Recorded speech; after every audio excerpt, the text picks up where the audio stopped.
लेने जाना भाई, अडियाला जाना लेने। हमने अडियाला जाना लेने, बस स्टार्ट करो काम।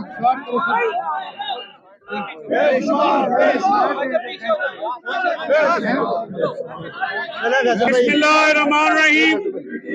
मैं आज अदालत का बहुत मशकूर हूँ कि अदालत इस्लामाबाद डिस्ट्रिक्ट जज फैजाना गिलानी साहब ने चौधरी फवाद साहब की 20,000 रुपए के मचलकों के एवज जमानत बाज गिरफ्तारी मंजूर कर ली है।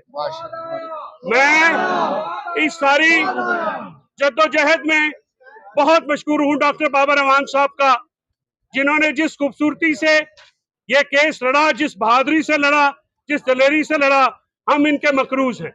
मैं अपनी पार्टी वर्कर्स का, पार्टी लीडरशिप का, खासकर इमरान अहमद खान साहब का बहुत मशकूर हूँ, जिस तरह उन्होंने इस मुश्किल वक्त में हमारा साथ दिया, हमारा हौसला बढ़ाया।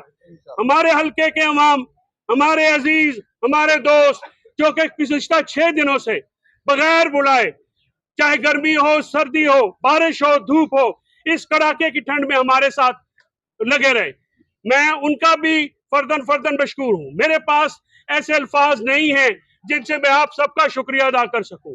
मैं मीडिया के वर्करों का बहुत शुक्रगुजार हूँ।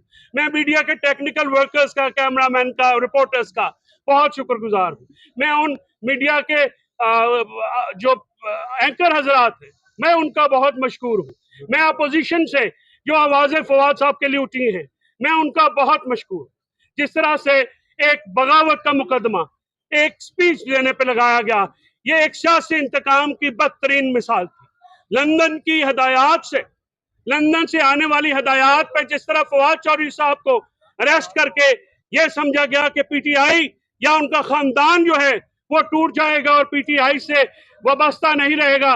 मैं आज ये बिल्कुल बबांगे दौहल कहता हूँ कि आपने फवाद साहब को गिरफ्तार किया। हमारा हर बच्चा, हमारा हर बुजुर्ग, हमारा हर बड़ा जो है वो पीटीआई का कारकुन है, इमरान खान का साथी है। हम आइन की और जमहूरियत की लड़ाई लड़े हैं, ये आइन और जमहूरियत के अंदर रहेगी। अल्लाह ताला हम सबको सरखुरू के करे। मैं डॉक्टर बाबर अमान साहब से अब रिक्वेस्ट करता हूँ, क्योंकि मेरे पास बढ़ते जज्बात में अब शायद अल्फाज भी बाकी नहीं रह गए। मैं आपको बहुत खुश माइक दे जाना। दूसरा भी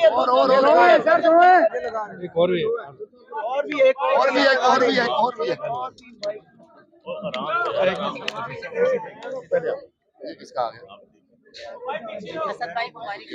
बिस्मिल्लाहिर्रहमानिर्रहीम। पाकिस्तान में बैठ जाए,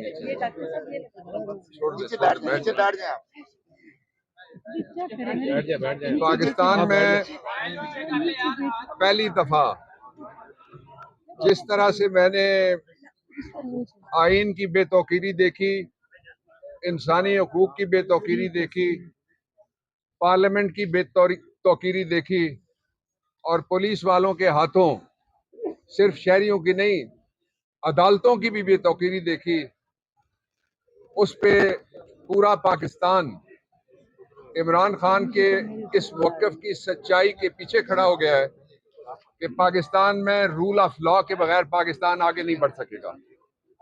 मैं सबसे पहले अपनी जो लीगल टीम है मेरी, उसमें अली बुखारी और फैसल और दूसरे जो दोस्त हैं उनका शुक्रिया अदा करता हूं, और इस्लामाबाद चैप्टर पीटीआई का अली अबान और दूसरे जो लोग, हमारे सेनेटर डॉक्टर वसीम साहब और जितने भी दूसरे सेनेटर तशरीफ लाए हैं वो, और ख़ास तौर पे मुझे एक बड़ी मशहूर कॉल मुझे आती है, जहाँ मेरे साथ खड़े हैं, वो कहते हैं कि कोई अच्छी खबर आज सुना दें। तो फवाद के लिए उन्होंने इतनी दफ़ा मुझे कॉल किया कि कोई अच्छी खबर सुना दें। वो उनका जो अपने हैसियत सेक्रेटरी जनरल अपने पीटीआई के साथ और वर्कर्स के साथ कमिटमेंट है, वो उसका सबूत था। मैं सिर्फ 3 बातें शॉर्टली करना चाहता हूँ। सबसे पहला ये है कि पाकिस्तान को यहाँ से 2 रास्तों में से एक का इंतखाब करना है। एक रास्ता तबाही और खाई का रास्ता है, दूसरा रास्ता बहाली का रास्ता है। पहला रास्ता वो है जो इस हुकूमत ने और उसके सरपरस्तों ने चुन रखा है दूसरा रास्ता वो है जिसकी तरफ पुकार पुकार के और चीख चीख के पाकिस्तान तहरीक इंसाफ और गोलियां खाने के बाद भी इमरान खान ने वो रास्ता खोटा नहीं किया, उस पर वो कायम है। वो रास्ता है नए इंतखाबात का रास्ता। अब मेरे ख्याल में पाकिस्तान में इतना बड़ा कंसेंसस पहले कभी बिल्ड नहीं हुआ कि फौरी तौर पे नए इंतखाबात होने चाहिए। दूसरी बात जो मैं कहना चाहता हूँ आपके लिए वो ये है कि पाकिस्तान तहरीक इंसाफ को नया अज़्म मिलता है, नया हौसला मिलता है जब उसको नया चैलेंज मिलता है।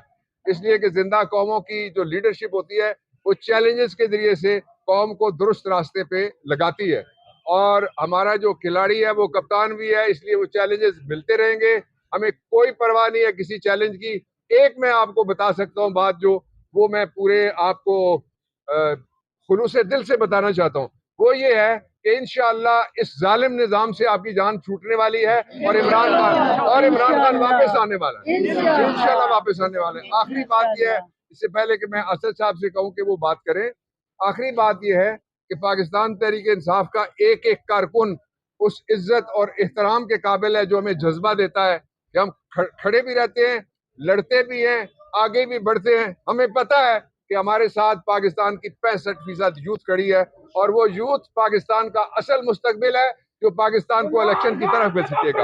हम तुम्हारे साथ हैं। इमरान खान पर हम तुम्हारे साथ हैं। अच्छा जी, बिस्मिल्लाहिर्रहमानिर्रहीम।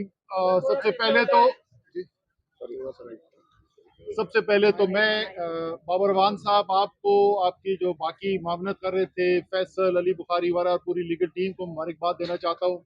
बड़ी आपने दलील के साथ मुकदमा लड़ा, लेकिन साथ में ये भी कहूँगा कि आपका रास्ता इस हद तक आसान ज़रूर था क्योंकि आप सच्चाई की पैरवी कर रहे थे। फवाद चौधरी के ऊपर जो मुकदमा कायम हुआ है वो मुकदमा सिर्फ इस बात का है कि वो सच क्यों बोलता है, और सच भी ऐसे बोलता है कि इन इंपोर्टेड की ठीक ठाक मंजी ठोक के बोलता है। यही सारा उसके ऊपर मुकदमा था। लेकिन इनके लिए बुरी खबर यह है कि आप अगर समझ रहे थे कि आप फवाद चौधरी की आवाज बंद करा दोगे, इंशाअल्लाह ताला फवाद चौधरी बाहर आ रहा है और आपके साथ जो वो पहले करता था वो उससे बुरा करने वाला है, उसकी आवाज उससे भी गूंजदार होने वाली है। ये बेशुमार ये जो वक्त है जिसका पहले जिक्र किया बाबर अवान साहब ने भी, पाकिस्तान का आइन इस वक्त खतरे में है, इस पे किसी को कोई शक नहीं होना चाहिए। हर मौका तलाश किया जा रहा है। पहले कवानीन की खिलाफ वर्जी की गई और कानून का धजिया उड़ाकर ऐसा रवैया इख्तियार किया गया, इस तरीके से जबर जबरदस्ती जोर से लोगों को आवाज दबाने की कोशिश की, उनको उठाया गया, तशद्दुद किया गया, बंद किया गया और अब बराह रास्त आइन को चैलेंज किया जा रहा है। जिस तरीके से आइन के अंदर वाज़ेह तरीन चीज लिखी हुई है, 90 दिन के अंदर इलेक्शन कराने, असेंबली तहलील होने के बाद, उससे भी भागने की कोशिश की जा रही है। कभी को गवर्नर साहब कहते हैं मैं एस्टेब्लिशमेंट मुझे बताएगी, एजेंसियां बताएगी। अब ये पता नहीं कि ये गवर्नर साहब जो हैं वो ये सच बोल रहे हैं या गवर्नर साहब जो हैं वो इल्जाम लगा के गंदा करने की कोशिश कर रहे हैं इदारों को। ये तो इदारे ही हमें बताएंगे कि इसमें से गवर्नर सच बोल रहा है या गवर्नर उनके खिलाफ साजिश कर रहा है। लेकिन वजह जो कुछ भी हो, ये आइन से इनहराफ की बात की जा रही है और मुझे बड़ी खुशी है। मेरी पिटिशन जो लाहौर हाई कोर्ट में परसों जिसकी समाअत हुई थी और जुमे को दोबारा वो लगा हुआ है केस, जिसके अंदर 2 टोक अल्फाज में ऑर्डर के अंदर लिख दिया गया है कि इलेक्शन 90 दिन के अंदर ही कराना है, उसके अंदर बिल्कुल वाज़ेह तरीके से ना सिर्फ कोर्ट ने यह हिदायत दी है कि 90 दिन के अंदर इलेक्शन कराना है, बल्कि उन्होंने यह भी बताया कि अगर ये आईनी जिम्मेदारी पूरी नहीं की जाएगी तो ये आइन से इनहराफ होगा और जिनकी जिम्मेदारी है आइन के ऊपर अमल करने की आर्टिकल 5 के तहत, उनके ऊपर मुकदमा कायम बनता है इसके ऊपर। इंशाअल्लाह ताला जैसे पहले कहा गया है, कामयाबी जीत पाकिस्तान की आइन की, पाकिस्तान की जमहूरियत की, पाकिस्तान की अवाम की होने वाली है। ये जितनी मर्जी रोक लें, ये अब रास्ता रोक नहीं सकते। मुल्क इलेक्शन की तरफ जा रहा है, अवाम के पास फैसला जा रहा है। इमरान तेरा एक इशारा देखिए जी, इस वक्त एक सवाल ले ले सर। सुनिएगा, इस वक्त शेख रशीद को जो है वो इस्लामाबाद पुलिस बार बार तलब कर रही है, क्या कहेंगे आप? देखिए, ये सारा जो हो रहा है, परवेज इलाही के घर छापे डाले जा रहे हैं, तो पर शेख रशीद के ऊपर दबाव डाला जा रहा है, ये सब एक ही कड़ी है। ये सारी कोशिश है कि किसी तरीके से वो लोग जो अवाम के साथ खड़े हुए हैं, जो जमहूरियत के साथ खड़े हुए हैं, उनको डरा के, धमका के, जबर से उनकी आवाजें बंद कराई जा सके। ये इंशाअल्लाह ताला इसमें कामयाब नहीं आज होंगे। इस्लामाबाद पुलिस ने आपको नोटिस दिया है शेख रशीद को कि अगर आज आप